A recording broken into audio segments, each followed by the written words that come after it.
प्रभु, प्रभु माता सीता जीवित हैं।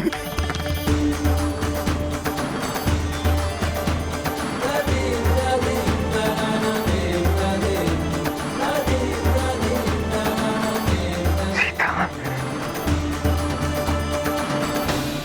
मेरी सीता जीवित है? जी प्रभु। लक्ष्मण, सुना तुमने? तुम्हारी भाभी माँ जीवित है। प्रभु, उस दुष्ट मेघनाद ने मुझे भरमा दिया था। प्रभु, माता सीता सकुशल हैं, सकुशल हैं माता सीता। मैं स्वयं उनसे भेंट करके आ रहा हूं।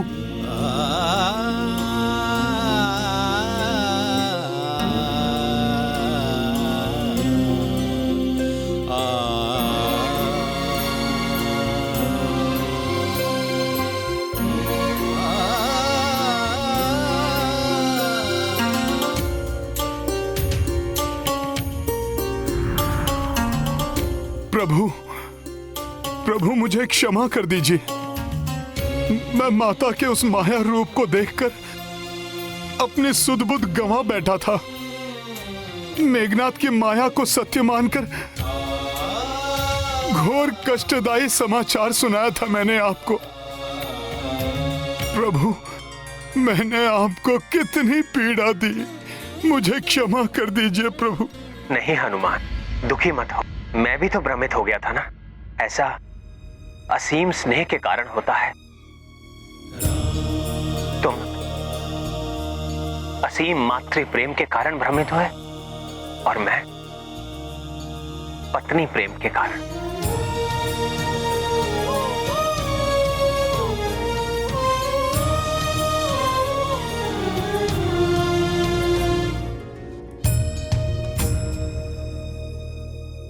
प्रेम कभी कभी मन को दुर्बल कर देता है और मन की इसी दुर्बलता का लाभ उठाते हैं ये राक्षस।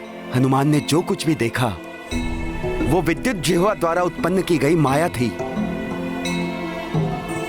और उसी माया से एक बार रावण ने माता सीता को भी भ्रमित करने का प्रयास किया था।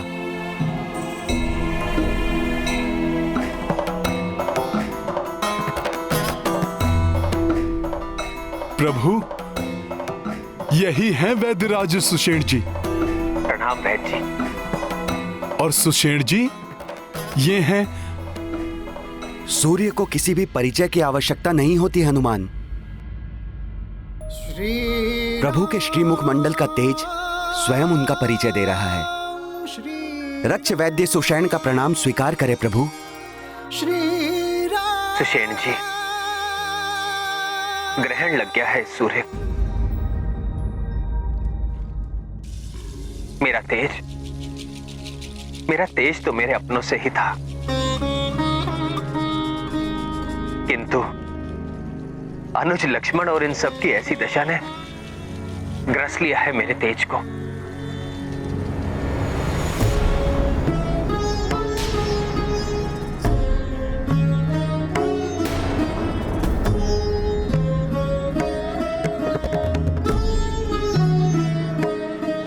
ये तो गंभीर रूप से आहत दिखाई दे रहे हैं। हाँ सुषेण जी, इन्हीं के उपचार के लिए आपको यहाँ बुलाया गया है। सुषेण जी, आप महाअनुभवी हैं। इन अस्त्र शस्त्र के प्रभाव को नष्ट करने में निपुण होंगे आप। भले ही आप हमारे शत्रुओं की नगरी लंका के राजवैद्य हैं, किंतु एक चिकित्सक का धर्म होता है पीड़ित को पीड़ा से मुक्त कराना, भले ही वो शत्रु पक्ष का हो या मित्र पक्ष का। प्रभु, मैं चिकित्सक धर्म का कठोरता से पालन करता हूं। आपके अनुज का उपचार मैं अवश्य करूंगा।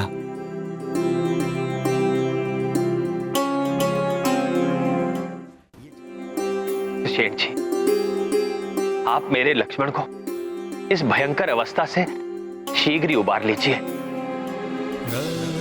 जिससे हम इन्हें भी इनकी भाभी मां की कुशलता का शुभ समाचार सुनाकर हम सब आनंद उत्सव मनाएं।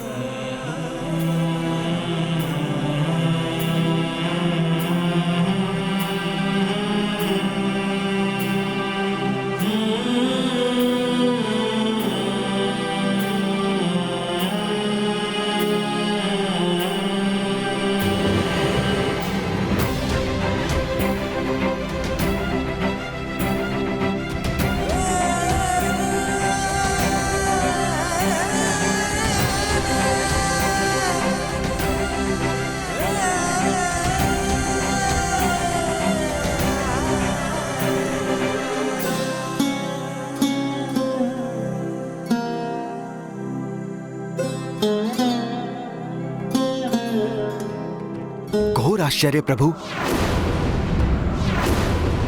जिस ब्रह्मास्त्र के प्रहार से लंका समेत समस्त पृथ्वी में महाविनाश मच सकता था, उसका प्रभाव इतना सीमित कैसे हो गया? बिना किसी दैवीय शक्ति की सहायता के यह संभव नहीं हो सकता। उस ब्रह्मास्त्र का प्रभाव कम हो गया है, इसीलिए कुमार लक्ष्मण सहित अन्य वानर योद्धाओं का उपचार किया जा सकता है।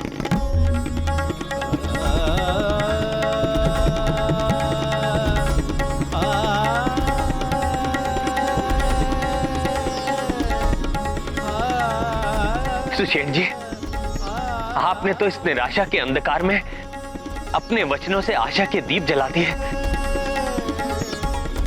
और जिस दिव्य शक्ति ने ये महाविनाश होने से रोका है वो कोई अन्य नहीं, महाबली हनुमान ही। ब्रह्मास्त्र जैसे महाविनाशकारी अस्त्र को अपने सीने से रोक के उसके प्रभाव को न्यूनतम कर दिया हो, अब उसे किस अस्त्र से परास्त किया जा सकता है महाराज? तुमने क्या मुझे मेघनाथ समझ रखा है, जो छोटी मोटी मायावी तलवार को लेकर निकल पड़ूंगा उस वानर को मारने के लिए? अब मैं ऐसा प्रहार करूंगा जिसे स्वयं महादेव को सहन करना संभव नहीं हो पाएगा। तो वो तुच्छ वानर क्या सहन करेगा उस वार को?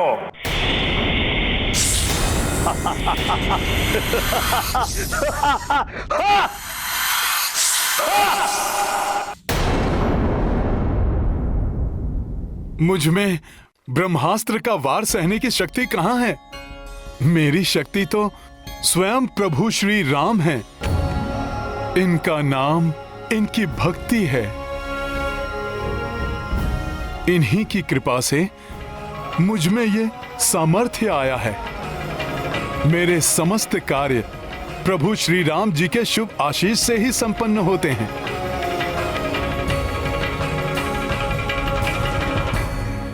वैद्यराज जी, अब आपके उपचार कौशल का समय है। उपचार कीजिए लक्ष्मण भैया का, शीघ्र स्वस्थ कर दीजिए इन्हें। जिस समय मेघनाद ने वो ब्रह्मास्त्र चलाया था, उसी क्षण मैंने उसके प्रभाव को निष्क्रिय करने के लिए औषधि बनाना प्रारंभ कर दिया था। किंतु प्रभु, शोध के पश्चात मुझे ज्ञात हुआ इसके उपचार के लिए दिव्य जड़ी बूटियों की आवश्यकता होगी। मृत संजीवनी, विशल्यकर्णी, सुवर्णकर्णी और संधानी। किंतु सुषेण जी, ये चारों बूटियां तो दुर्लभ है। लंका में इनका होना असंभव है। आप सत्य कह रहे हैं विभीषण जी, ये जड़ी बूटियां यहां उपलब्ध नहीं हैं। ये मात्र हिमालय क्षेत्र स्थित द्रोणगिरी पर्वत पर ही उगती हैं। इन्हें लाने के लिए सुदूर उत्तर दिशा की यात्रा करनी होगी और इन्हें लेकर सूर्योदय के पूर्व वापस भी आना होगा।